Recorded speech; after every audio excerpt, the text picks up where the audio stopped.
TMC నేతలకి ప్రజలు చెప్పులు దండ వేసి గుండు కొట్టించి తాళ్లతో కట్టి ఊరంతా ఊరేగిస్తున్నారు. ఇది విన్నాక కాస్త ఆశ్చర్యంగా అనిపిస్తుంది. ప్రజల్లో ఎంత చైతన్యమా, ఎన్ని బాధలు పడుంటే ప్రజలు ఈ రేంజ్లో కక్ష తీర్చుకుంటున్నారు.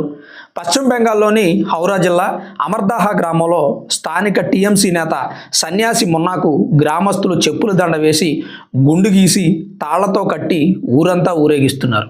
వివిధ ప్రభుత్వ పథకాల నుంచి అక్రమంగా వసూలు చేయడం, ప్రజల దగ్గర నుంచి కమిషన్ తీసుకోవడం, అదే కాకుండా ఆయన ఇంట్లో భారీగా ఓటర్ ఆధార్ కార్డులు బయటపడడంతో ప్రజలు తీవ్ర ఆగ్రహంతో అతని వద్దకు వెళ్ళి ఆయన మీద దాడి చేసి గుండు గీసి చెప్పుల దండ మెడలో వేసి తాళ్లతో కట్టి ఊరంతా ఊరేగించారు. 15 సంవత్సరాల పాటు అధికారులు ప్రజలను తీవ్ర ఇబ్బందులకు గురి చేశారు. ప్రతిదానికి ప్రజల నుంచి టీఎంసీ నేతలు లంచాలు వసూలు చేశారు. బెంగాల్ ప్రజలను పేదరికంలోకి నెట్టేసిన టీఎంసీ నేతలపై ప్రజలు తీవ్ర ఆగ్రహం వ్యక్తం చేస్తున్నారు.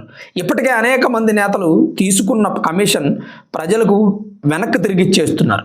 ఒకవేళ ఇవ్వకపోతే ప్రజలే వారిపై తిరగబడుతున్నారు.